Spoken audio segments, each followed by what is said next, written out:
Hi, and welcome to the Outquisitions podcast, where we spotlight industry leaders redefining success. The goal of each episode of the podcast is to uncover their stories, their strategies, and insights to inspire, inform, and really elevate your own journey. So let's dive into today's conversation with yet another super inspiring guest. If you want to listen to a really interesting talk, then stay tuned. So, Jeff, great having you on the podcast. Really great to meet you. To kick things off, can you please share a little bit about yourself and your company, please? Sure. Well, thanks for having me. I appreciate it. My background started out in sales with a Fortune 50 company, kind of worked my way up into sales, into executive level management position, and then decided to leave there to start Rice Cohen International, which Rice Cohen International has been around for 34 years, and it's actually one of the largest executive search firms in North America. It's won International Search Firm of the Year for the last 3 years, and it's a retained search firm that actually helps companies from as small as mom and pop all the way to Fortune 10 companies, and does a lot of work with private equities as well. So that's kind of how I started corporate America, and thought that there was a real need to find good talent. And when I was with that Fortune 50 company, we struggled to do that. It seems like it was more about just throwing people and at me to see if I would hire them, and they weren't really right. So I thought, you know what, there's got to be a better way to add value to these companies that can help them achieve their goals. And I also at the same time thought that it was really important from a candidate's point of view, looking for a job, to really enhance their career, not only professionally, but also from a personal point of view. So I took the approach, if I'm going to try to be the best at helping companies really hit their growth targets and their objectives. And then when I find the candidates, I'm going to make sure they're right fits, because I'm not only going to make sure that it achieves their personal goals and their professional goals, but we're going to make sure it ties together so it's a win-win. Right. So what's the better way then? How different are you so you can actually give the results? Yeah, I think we have a process we developed. It's a 25-step search and selection process, which has almost a 98% success rate. But without getting and diving into that for sake of time too deep, I think it's two things that we do very different. One is to make sure the person's qualified. We use a behavior-based interviewing approach. And the concept behind that is very simple. The best way to predict the future is to look at the past. So we'll ask a series of questions like, give me an example. Tell me about a time when. So when we're measuring competencies, a company wants somebody who's done X. We're using a behavior-based question to gather that data to make sure that they really have done it in the past. They can give a specific example, because you can't fluff that. So that's the first thing we do, is we really make sure that by using a behavior-based approach, that when I put somebody in front of you, it's never a matter of can they do the job, because the behavior-based interview checks that box. What it comes down to is, are they going to fit into your culture, and do you like them? Not can they do the job. And the way I address the culture is we developed something called culture-based interviewing. And we believe that no matter how good somebody is, and no matter how much they bring to the table, if culturally they don't fit in, it's not going to work out. So we have a whole series of interviewing that we do that really allows us to not only understand the culture they're going to, but more importantly, to make sure that candidate is going to fit into that culture and be able to thrive. Some of the worst deals, placements that search people make, or they get somebody who can do the job, because quite frankly, a lot of people use behavior-based interviewing. But what they don't do is they don't take the time to say, are they going to fit in culturally to the company? And in turn, they wind up leaving the organization, which costs the company money and does a lot of mental anguish for the candidate. Yeah, right, right. So so this is a question that I would love to ask you because I'm sure you have some good insights. So it's quite broad. What makes a good leader, in your opinion? You know, and that's a great question, right? I mean, and we spent some time a couple of years ago really trying to study the common traits of the most successful leaders. And there's a couple of things that jumped off the screen, through that. The first one is they have to be really good at being able to listen and assess. So, the first thing a bad leader does is goes in and just changes. A good leader goes in, assesses, understands, evaluates, and then puts a plan together. So they have to be good at that. The second thing that's really important is they have to know how to delegate. And they have to know, when I say delegate, but delegate in a way that they're putting the people on the right seats in the bus. So they have to be able to delegate, but delegate to the right people under the right circumstances. And I think the third thing is they have to build and be confident enough in themselves that they're going to put a team around them that brings expertise that they don't, and not worry about somebody even being potentially smarter than them. They want to build the best team around them as well. And those are the three things that jumped off the charts when we interviewed 250 global CEOs that were deemed to be great leaders. Those three things were very common among all of them. Interesting. Well, would you say it's innate leadership, or would you say you can develop leadership over a lifetime? Like, what's the part? Yeah. I think you can develop it. I do believe, people always say, are they born leaders? And I think especially when it comes to if you have a sports background or you play sports or you potentially in the military, I think there's some things that you could pick up that help in being able to lead at early ages, and you could see. So I do think that leaders, are kind of born and developed early on.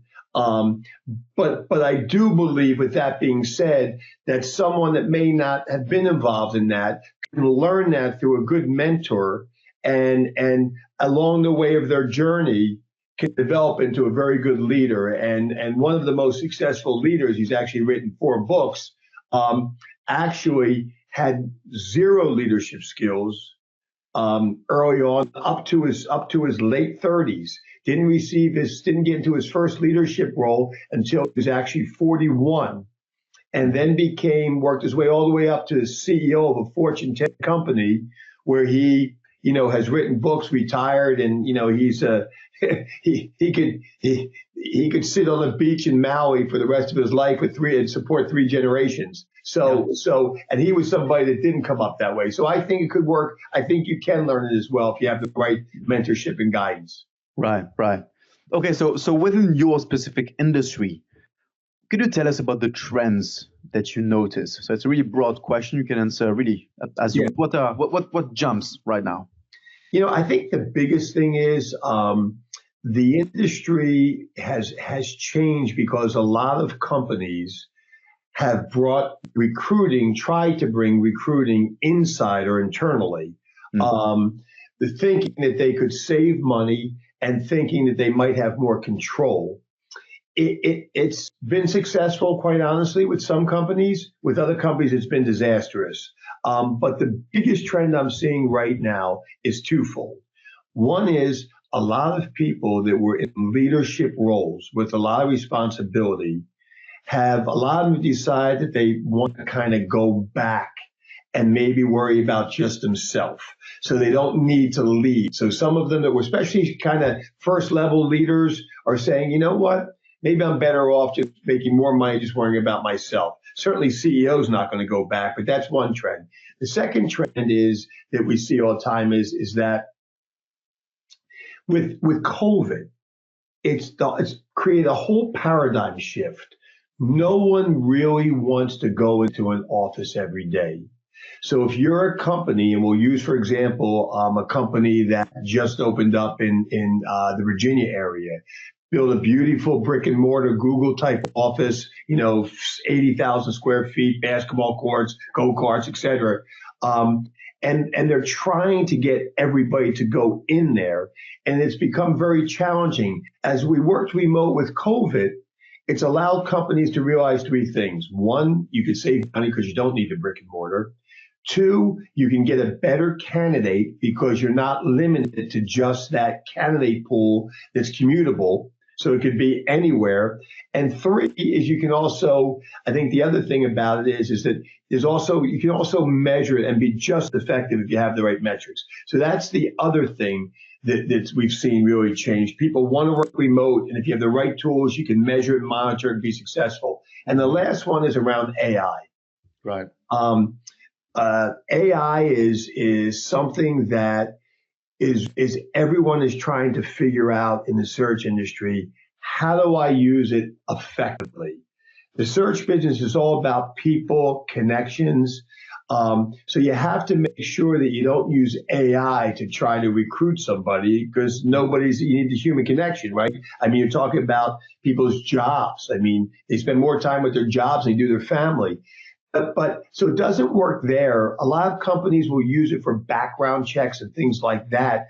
But I think there's other ways around building strategic search, research, where there's AI being developed on how to do that a lot more efficient and a lot quicker than we could do with people, as well as, when it comes to write-ups, and doing, talking about the candidate and kind of putting it into words. Obviously, there's some AI can really help with that too, just from its time point of view. So those are the three things that jump at me. Yeah. Okay. Now, how do people know about yourself or your company right now in terms of marketing? How do you get new partners? It's interesting. We've been around for 34 years, so we really don't go out and do much soliciting anymore. We have almost 100% retention with every client we ever worked for.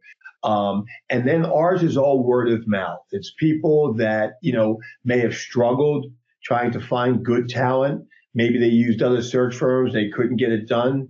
And they hear about Rice Cohen, and particularly, my organization, my group, that is really good at being able to find the perfect person when people struggle. So, and they come to us. So it's word of mouth. So if somebody wants to get a hold of me, they could go to jcohen@ricecohen.com is my email. And website is Rice Cohen International, but just jcohen@ricecohen.com. Gets to me. And again, if we don't feel we're the right partner, we're the first one to walk away from it. Because if we're not 120% sure we can get it done, exceed your expectations, we'll walk away because my reputation is too important. Yeah, beautiful. How do you see the next 5 to 10 years within your industry? So, I mean, in terms of AI, do you think AI could potentially do 80% of the job in the next 5 to 10 years, or? Yeah, I don't think it's going to do 80% of the job. I think it could do 40. And right. I think that there's going to be, especially on the internal companies, they have internal recruiting departments. I think they're going to try to bump that up to 60, maybe 65%, where they're going to have AI identifying the candidates, AI doing first interviews, AI gathering, references, AI basically doing, the whole first part of the process. So I think it's definitely going to come into play. I also think more companies will try, because of these AI tools coming out, they may try to do it more themselves before they go out to search. But again, I mean, the human contact and the thing that I think search people do, the good news is we'll never be out of business because AI can't do that part of it. They can't do the negotiation. They can't talk about the emotions that someone's going to go through in changing jobs, and when they resign, how to handle that. They can't talk about, hey, you're going to get a counter offer. You need to be strong. Let's role play. Let's get comfortable with it. How's your wife feeling about the job? So those are the things that AI will never be able to replace. Right, right. So within 12 months now, what's next for Jeff and your company as well?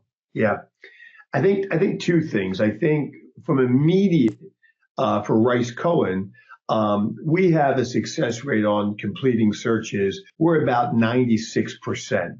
And that was in 23, 24's numbers not out, which is, by the way, top 0.5% in the whole North America.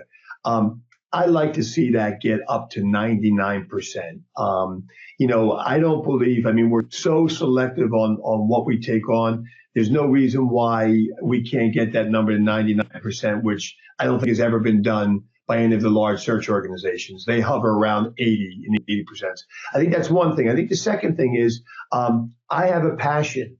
And one of my clients was in the sports industry, which I grew up playing sports, loving sports. So they were a client of mine that I became a board member where they would have me help them recruit athletes and people to do things for their sports company, which you might know the sports betting, data, and content industry is booming right now. It's actually faster growing in the cannabis industry. So I think one of the things I like to do is actually be able to, as we did some search work for them, I'd like to spend a little bit of time with that company and helping that company with its aggressive goal to become the number one company and who knows, maybe even go public. So I like to spend any kind of free time and maybe part of my workday schedule with that company, which is SteadyPicks. For any of those people that love sports, I go to steadypicks.com because it's truly an amazing company. So that's kind of where I see the next 12 months. Yeah, beautiful. So anyone listening that wants to know more about yourself or your company, wants to open up a conversation with you, how can they reach out to you? Yep. The best way would be to email me at the letter J, Cohen, Cohen, at Rice Cohen, RICECOHEN.com. And at that point, we'll engage in a conversation, whether you're a candidate or more importantly, a client that might be struggling to find that perfect person to help grow their company. And again, we operate in North America, Canada, the UK, and of course, all over the US. Beautiful. Thank you. Thank you for the time. No, my pleasure. Thanks for having me.